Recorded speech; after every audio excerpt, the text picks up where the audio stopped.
ये कहा था कि अगर मीडिया पे अभी से हम कहेंगे कि 100 रुपये महंगा होना शुरू हो गया है, 100 रुपये तक महंगा हो जाएगा, तो जो जखीरा अंदोज हैं वो रोक कर बैठ जाएंगे और वो जी। बेचेंगे नहीं कि 100 रुपये महंगा बिकेगा 2 दिन के बाद। और अवाम जो है वो पूरी ताकत से वो पहुंच जाएंगे सारे अपने जो है ना गाड़ियां लेकर, अपने मोटर बाइक्स जी। लेकर पेट्रोल पंप्स पे, और वहां पे एक पैनिक की सूरत हाल पैदा हो जाएगी। तो हमें पैनिक से बचाना चाहिए। डॉक्टर हालांकि साहब, पता तो मुझे अच्छी तरह था, मैं तो बिल्कुल इसको बिल्कुल, मॉनिटर ये कर रहा बात हूँ अपनी कि जगह हुकूमत मौजूद तो चाहेगी हम आपस में नहीं चाहते उलझ थे जाएं कि और पैनिक उनकी कर तरफ जाए। हमारी तवज्जो ना ही जाए। लेकिन मैं आपसे ये जानना चाहूंगा कि ये जो इतना बड़ा इजाफा किया गया है वो भी पुराने जखीरे पर, अभी नया जो पेट्रोल है वो नहीं आया है यहाँ पर, तो ये क्या वजह है कि हुकूमत ने इतना इजाफा किया? क्या वो IMF की लेवी वाला मुतालिबा है जिसकी वजह से हुकूमत को मौका मिल गया और अचानक कीमतें इतनी बढ़ा दी गई? देखिए, बात ये होती है कि IMF जो मुतालबा करता है वो तो अपनी जगह पर है, जी। लेकिन ये है कि इनको भी तो देखना चाहिए ना कि मुल्क में गुर्बत कितनी ज्यादा है, जी। मुल्क में बेरोजगारी कितनी ज्यादा है। आपने बिजली और गैस की कीमतें इतनी ज्यादा बढ़ाई हुई हैं कि जो गरीब आदमी है उसकी चीखें निकलती हैं, इंडस्ट्री आपकी बंद हो रही है, लाखों लोग डॉक्टर बेरोजगार साहब, हो चुके सोचने हैं। की बात यह है कि पॉलिसी ये बनाई जा रही है कोविड वाली, वर्क फ्रॉम होम कर लें। अब वो जो ट्रांसपोर्ट के किराए बढ़ने से लोगों ने सफर करना है, अब वो जो फल सब्जियां आनी है, चीजें आनी है, वो उसका वर्क फ्रॉम होम से क्या ताल्लुक है? उसका क्या करेंगे हम? देखिए, वर्क फ्रॉम होम से ये होगा कि जो लोग दफ्तरों में जाते हैं रोजाना, और स्पेशली सरकारी दफ्तरों में जाते हैं, तो काम तो वहाँ कोई करते नहीं है, वो वक्त अपना ज़ाया करके वापस आ जाते हैं। कम से कम वो घर से बैठ के काम करेंगे तो जो आने जाने का पेट्रोल है वो बचेगा। उसके बाद ये है कि जो बच्चे जाते हैं स्कूलों में, हर बच्चा, जी। बजाय इसके कि जो है हर स्कूल में बसें हों और वैन्स हों, बच्चे जो है अपनी अपनी गाड़ियों पर जाते हैं, हर गाड़ी जाती है वहाँ पर, हर माँ बाप जो है अपनी गाड़ियों में बच्चों को भिजवाते हैं, या तो ड्राइवर के जरिए या खुद लेकर जाते हैं। उससे बहुत ज़्यादा पेट्रोल ज़ाया होता है। तो वो वर्क फ्रॉम होम में ये होगा कम से कम कि घर से बच्चे जो हैं वो स्कूल का काम करेंगे, कॉलेजों यूनिवर्सिटियों में काम करेंगे। और लेकिन ये ऐलान अभी नहीं हुआ है ना, ये सिर्फ बातें ही हैं। बातें जी। अभी बात ये है, ये चाह ये रहे हैं कि जब इन्होंने महंगा कर दिया है कि लोग खरीदते रहे और महंगा खरीदते रहे, क्योंकि सही। ये सूरत हाल बहुत लंबी नहीं चलने वाली, मैं नहीं। समझता हूँ ये 1 महीने के अंदर अंदर कीमतें बिशारे वापस आ साहब, लेकिन 28 हुकूमत दिन का कहा गया था कि जखीरा है, अगर अभी 28 दिन का मार्जिन था तो ये कीमतें बढ़ गई हैं, और जब ये 28 दिन वाला मार्जिन खत्म हो जाएगा तो फिर क्या सूरत हाल होगी?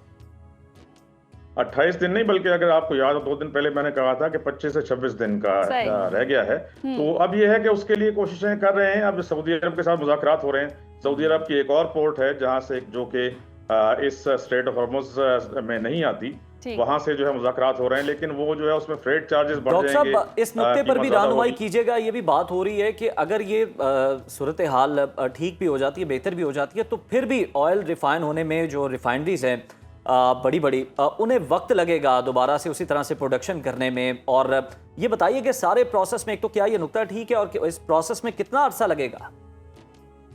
देखिए, ये तो जरूर है कि वक्त लगेगा, लेकिन जी। हुकूमत को ये भी तो सोचना चाहिए कि गरीब आवाम जो है उनकी चीखें निकल गई हैं, और वो कीमतें जो एक दफा बढ़ जाती हैं, अब ट्रांसपोर्टर्स ने जो कीमतें बढ़ा दी जी। हैं वो इतनी जल्दी वापस नहीं आती। बिल्कुल। तो अब इनको ये चाहिए कि जैसे ही सूरत हाल बेहतर होती है, कीमतें कम होना शुरू होती हैं तेल की, तो ये वापस उसी जगह पर लेकर आए बाकी कीमतें भी। जी। और इसमें सबसे ज्यादा जो किरदार है, बड़ा किरदार है, वो एडमिनिस्ट्रेशन का होता है।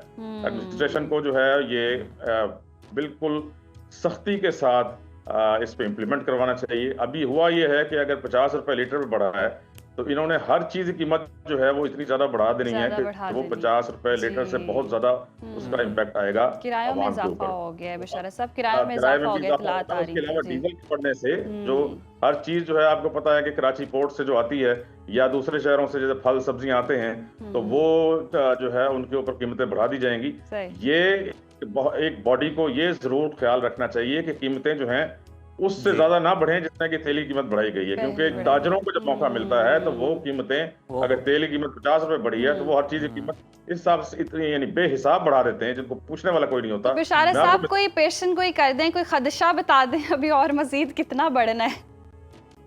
देखिए, बढ़ने का तो ये है कि ये रोज बढ़ रहा है। अगर आप सही। मेरे लिंक्डइन पे आर्टिकल्स देखें तो मैं जी। तो ये प्रेडिक्ट कर चुका हूँ। आज नहीं किया, मैंने 6 दिन पहले किया था कि ये जो $73 है ये बढ़कर $150 तक जा सकता है। आज कुछ लोग कह रहे हैं $200 तक भी जा सकता है, लेकिन नहीं भी जाएगा। अगर ये जंग जो है जल्दी खत्म हो जाती है तो ये जो है वापस आ जाएगा, उसी $73 पर आ जाएगा।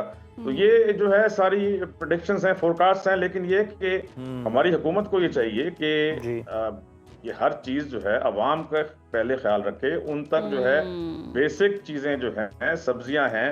अब इसका भी तरीकेकार हो सकता है, राशनिंग की जा सकती है। हुकूमत को चाहिए, एक तो सबसे पहला काम ये किया कि यूटिलिटी स्टोर्स को बंद कर दिया, जिसके जरिए कि हुकूमत खुद जो है दे सकती थी सस्ती चीजें अवाम को, कम से कम फल सब्जी और ये जो दूसरी चीजें हैं। अब ये जो जुमा बाजार टाइप बाजार लगाए जा रहे हैं, इनमें इंश्योर करे। बिल्कुल सर, इस तरह की चीज़ें जो है वो हुकूमत करके आप बहुत अच्छी तजावीज़ दे रहे हैं, इकदाम करे। अगर हुकूमत इन पर अमल करे तो आवाम को कुछ रिलीफ तो फराम किया जा सकता है। अभी तो तकलीफ की बात हो रही। बहुत शुक्रिया डॉक्टर बशारत हुसैन साहब आपके वक्त का। और बिल्कुल रौली मसनूआत की कीमतों ने जनाब आवाम को परेशान कर दिया, लेकिन हमारे लिए, आपके लिए, हमारे पास आपके लिए कुछ राहत का सामान, इतनी महंगाई हो गई, राहत का सामान वाकई मौजूद है जी।